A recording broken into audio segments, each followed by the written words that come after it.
Hello everybody and welcome to yet another video on the Warlock specific guide to each encounter in Blackrock Foundry on normal and heroic difficulty. As always, this is Draven Rennet from the US Sargeras server, bringing you some recommendations for Gruul. Today's spec will be Demonology.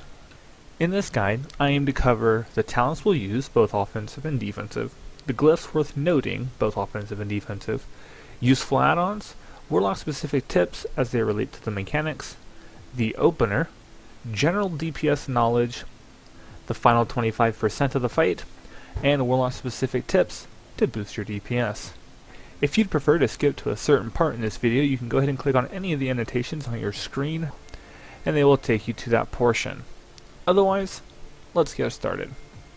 So, as mentioned, today will be Demonology. The talents we want to take for this particular fight as far as offensive capability goes is going to be Demonic Servitude, Archimonde's Darkness, and Grimoire of Service.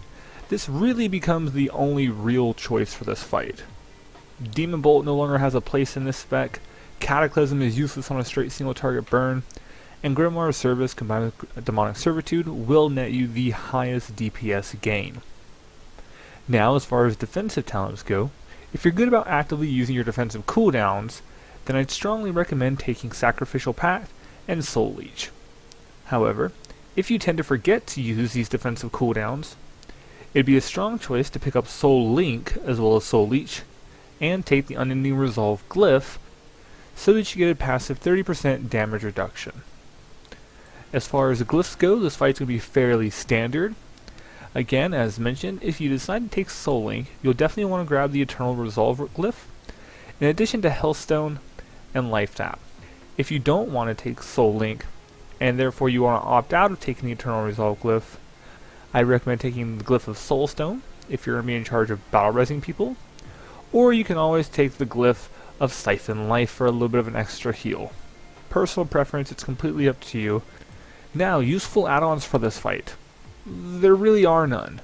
Outside of bigwigs or DBM and weak auras, there's nothing so drastically complex about this fight that we need an outside add-on to help us with. So don't worry about it. Now, as far as Warlock specific tips go as they relate to the mechanics, there are a few things worth noting. You want to use your Warlock Portal, the Demonic Circle Summon ability, to help yourself escape from a couple of sticky situations. These situations can include cave-in, overhead smash, or just getting away from people when you get petrify on you. Any of those situations is a perfectly good opportunity to pour out of the group, save yourself, and then move back in. Secondly, the trick to doing big DPS on this fight is really a matter of personal accountability and being able to stay alive. There's a number of things to move out of, and a number of things that can potentially kill you if you're not paying attention. So remember, dead DPS is no DPS. Stay alive, and don't get hit. So now let's move on to the opener. You should be using Demonic Servitude, in which case you'll be doing the following. Begin by pre-potting and pre-casting Soulfire at the boss, when your group's countdown gets to 5 seconds.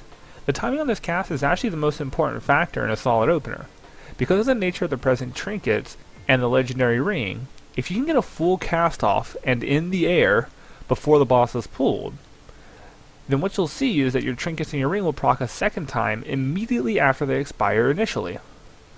Follow that cast up with a Shadow Bolt, since you technically shouldn't be in combat yet since your Soulfire is traveling through the air.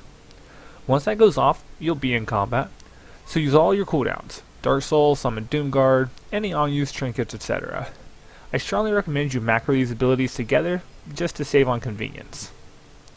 Then you can begin your standard opener. That would mean use Hand of Gul'dan, followed by Corruption, 2 Shadow Bolts. However, you'll want to use 3 Shadow Bolts if your group has used Heroism or Bloodlust on the pool.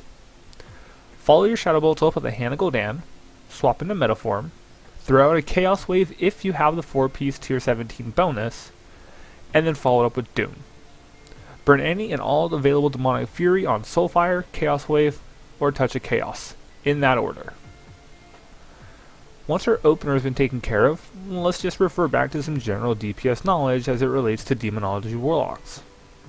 Since you're likely using double Servitude, the biggest DPS you'll have is pulling your Molten Core procs for when you have Dark Soul available. If you notice that you're going to cap your Demonic Fury, or your Molten Core procs, Just make sure to jump in the meta and dump some of your fury on either excess molten core procs, if you've got more than 6 or 7, or on Touch of Chaos. Additionally, make sure you maintain your doom and your corruption on the boss at all times. This brings us down to the final 25% of the fight. The final 25% of the fight becomes very straightforward. Spam Soulfire continuously. Make sure you use your second potion when you have Dark Soul active. If you won't have Dark Soul active for the remainder of the fight, or you won't be able to use it anymore, then try to line your second potion up with your strongest DPS procs. Lastly, we take a look at Warlock specific tips to boost your DPS. As mentioned, this isn't a particularly complex or complicated fight. It's very straightforward. So, as mentioned again, your best trick for boosting your DPS is to stay alive. Avoid the things on the ground, don't get hit by smash, make sure you're included when your group takes the Inferno Slice, and other than that, you really just want to make sure that you're properly playing this spec, which is going to come down to saving Molten Core for when you have the highest number of procs available, as well as Dark Soul. And that's really just about all there is to know about Gruul. Thank you for taking the time to watch this video. I'll see you guys in the next one.